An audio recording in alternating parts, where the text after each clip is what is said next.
Welcome back to Crash Bandicoot. We have to redo Oh the shit, part. time paradox. Yes. Yeah. Originally, Be here yet. originally Chase wasn't in this episode. We have to redo it and part 4 because the audio screwed up. And a new player has joined the battle. Only, but for this part. For these two parts, I guess. Yeah. And I'm not a big fan of these stages at all. No, I don't like these I always stages. found these stages easy. Really? Well, I think I remember this stage when I played Crash 1. Don't remember it though. I don't entirely remember it though. At the very least, I remember one similar to it. Maybe the next thing I should do is a 100% speed run of Crash Bandicoot 1. have How fun. about no? Yeah, good luck. How about I just shoot myself in the foot for the next 10 hours? Personally, I think it's probably a better idea to play a game that hasn't aged like fine milk. My main issue with these stages, though, is that they're really long, and since if you die, you lose all the boxes you broke. When you're trying to go for 100%, these levels are just a pain to go through. Well, to be fair, every level in this game is a pain to go through if you're going for 100%. Yeah. But especially Sunset Vista, the last main level for the second island, is just like 10 minutes long, and it just really overstays its welcome. Yeah. I will say this, watching this game makes me remember when Naughty Dog made games that weren't bad. Yeah, I think we've talked about this in the future parts. Time paradox! Time paradox. We're causing a time paradox. Snake, you've created a time paradox. Da, da, da, da. What game did that happen in? See, now I just want to play Metal Gear Solid 3 again. Yeah. Now, you see, I've never actually played Metal Gear Solid 3. I've never played Metal Gear Solid. It's a in good general. game. I've never played any of the games, period. Metal Gear Solid 1 is good, but it's definitely aged. Metal Gear Solid 2 is the best one in the series. Metal Gear Solid 3 is also really good. 4 is alright. Peace Walker sucks, though. From what I saw, Peace Walker is actually pretty good. It looks like it, but it's actually, when you're playing on the PSP, it's really awkward to control, and the controls didn't translate very well to console for the HD collection. Now, from what I saw, the PS3 version looks better than the PSP version. That's not hard. Well, you kind of expect that, to be honest. Not aesthetically. I meant it's I saw. I think it's kind of a given, honestly. Yeah. You can't get a right version of Peace Walker. Either way, it's not a very good game. I just prefer using an actual console controller than a handheld. Yeah. To be fair, though, the first Metal Gear Solid didn't have a joystick. Yeah. Yeah.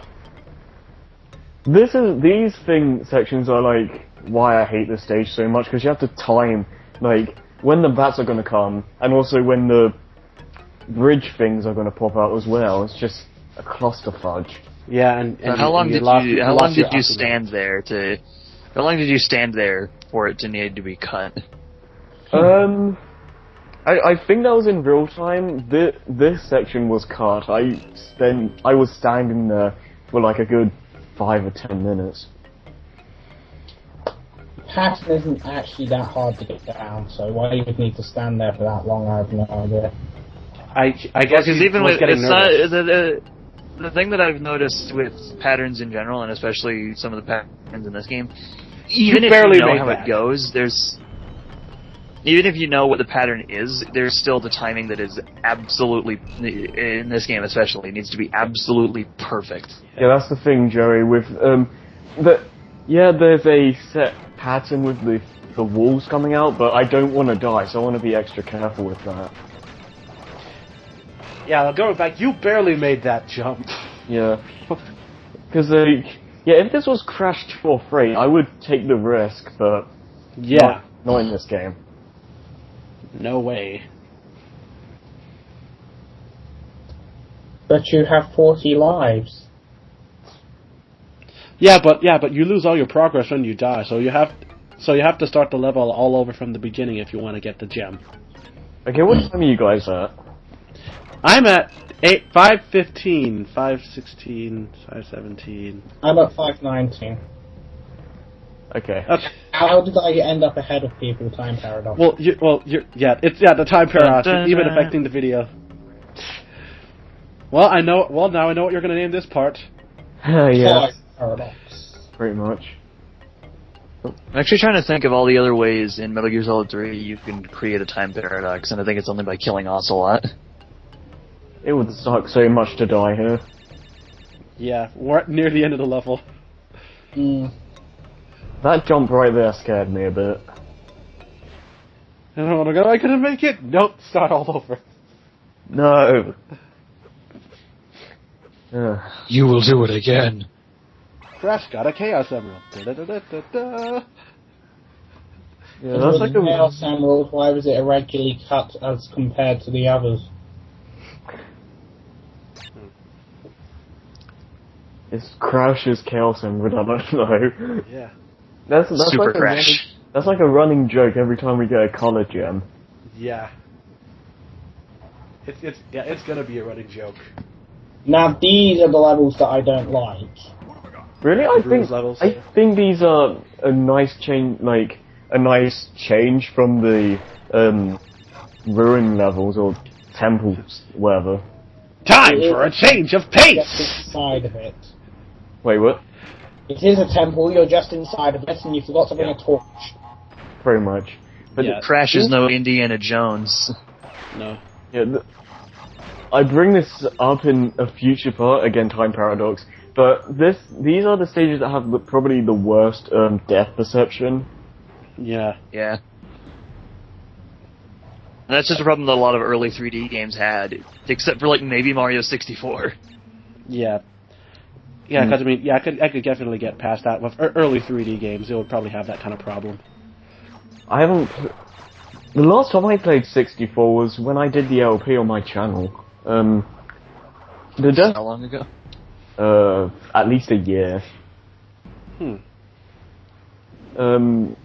I can't... The depth perception was alright in that game. It was like, it's not perfect, but... It's certainly better than this. Yeah, especially for a first attempt, even. Oh yeah, that's like one of the first 3D platformers that released, I think. Yeah, Mario 64 was one of the first 3D platformers, and it revolutionized. It revolutionized the games. It wasn't. It definitely wasn't the first because there's like this other this really obscure game. I don't know what it's called, but 64 wasn't the first 3D platformer, but it basically set the groundworks for future. Okay. It's arguably the first one that was worth giving a damn about. Yeah, pretty much. That's what I was trying to get across. Yeah. And then after this came out, Bubsy 3D would come along and show you exactly how not to do it. What could possibly go wrong? Everything. And to my knowledge, go wrong? Not a single bad 3D platforming game. Wait, what was that? Then, to my knowledge, beyond Bubsy 3D, there was not a single bad platforming game. And now you're going to cover every single bad platforming game on the PlayStation 1. On the PlayStation 1, I'm not... This one. I wouldn't... I would say this one... Crash 1 has not aged well. It hasn't aged well, but for its time, I think it got the job done well enough, but... Yeah, but... But this is not 1996, it's 20. It's definitely aged. It suffers from early installment weirdness. Yeah. Even more so than something like Sonic 1. Yeah, well... But that's just an inherent issue with 3D games, is that they age way quicker and worse than 2D games. Yeah. I think I brought this up in another video, but I feel developers are making more 2D games nowadays because it's a lot easier to make a bad 3D game than a good one. Yeah. And I feel anyone can make a 2D game now. You gotta rack up that nostalgia factor. Yeah. I'm getting really... I like some of the 2D games that have been released recently, but I kind of want them to calm down. Yeah. Yeah. There's definitely a lot of good ones. Probably the best one released this year was Freedom Planet. But I remember hearing about that. I literally saw Johnny's review of that yesterday. I saw that. I still haven't watched it. I still haven't watched the video. Neither have I. I remember I saw that But I feel confident in saying that I recommended Freedom Planet before a lot of people even knew about it. I knew about it for a while. I just haven't gotten the chance to play it yet. I didn't know about it till I just saw it on Sonic Retro like a week after it came out, and I was like, oh, well, that looks pretty interesting, and I bought it, and I loved it. Well, thanks to Nekonokwa Magna, I've known it like really early in development. Also, the soundtrack was really good. Yeah, from what I heard, it was. How much is the game anyway? $15. I think, yeah. Okay, that's not bad. Probably something like 45 quid. Let's convert dollars to pounds. Hold on. Probably around 20 or 25. My bet's 15 US dollars. 15 US dollars is about 9 British pounds. Oh, okay. Wow. Oh yeah. Oh right. I was about to say I forgot which is more, $1 or £1. That was a derp. $1 more. A pound is worth more because it results to more dollars. Yeah. Okay, that's fair enough. Fun fact: in the 1940s, or at least around that time, when Germany decided to redo all their currency because it was essentially worthless, one American penny was a couple 100 million German marks. Wow. And they say pennies are worthless now. Yep. Because at the time, Germany's currency was so worthless, people were using it for wallpaper.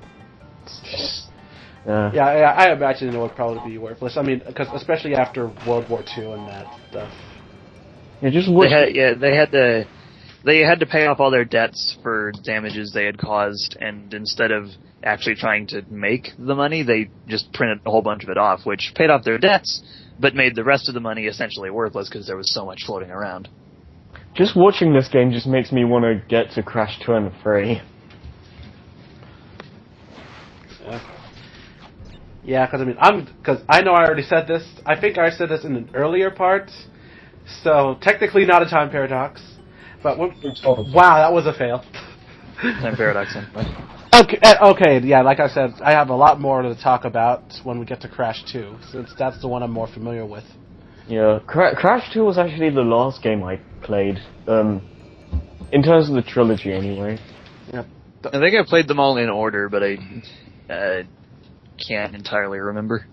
This is the one I played last out of the trilogy. For me, I went 3, 1, 2. I went 1, 3, 2. Actually, I did 2, 3, and 1. Trilogy, so.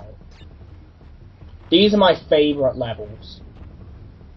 Run, Crash, run. These are jog. way better in. These levels are way better in Crash 1 and 2, simply because you have better control of Crash, and also I feel like you can see more ahead of you. Yeah.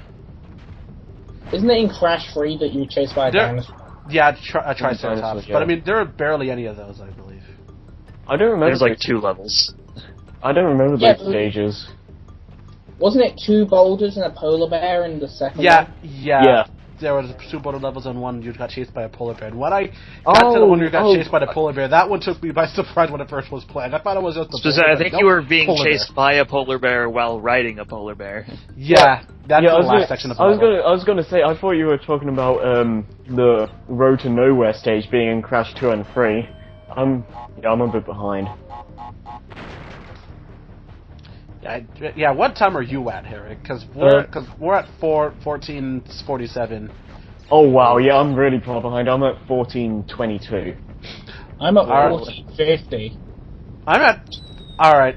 Okay, tell me when your The video ends on your end. On your ends. Alright, well... It should be about a minute and a half from now. About a minute and a half. Because we're at 15-minute mark right now. Okay. So what, you're not even gonna watch the rest of it? Well, I'm still watching it. Okay. But it gets really nerve-wracking for me when the boulder's just, like, inches away. Okay, I don't remember you failing this hard. You keep dying. Okay, not that it matters. You can't get the box gem here. Yeah. You need a different colored gem for I it. can't remember what we were talking about in the last time we did this part. In the failed recording. I don't remember either. Yeah. I wasn't there. But now you are. For this time paradox purpose. Dun dun dun! Well, I am he of the future with wise insight and internet memes. I put... Welcome to the world of tomorrow! I can just imagine if there was a way to go back in time by cryogenically freezing yourself. Yes, I know that makes absolutely no sense and is completely ridiculous. But if that was no, the probably, case, they because would say, there's a the theory. ban yesterday. That's actually possible because there's the theory that time is cyclical. When time ends for us, it'll just start over again, and everything will happen in the exact same way it did the first time. Yeah, I can kind of see that because like that was a Futurama episode where they made a time machine that moves forward, also departs over. Because going back, he made it because going back in the past always resulted in horrible things. Yeah, then they accidentally went too far into the future, and because they didn't have a backwards time machine, Because the last time that happened... The part's By the way, done the now. video's over. Alright, well, see you in part 4.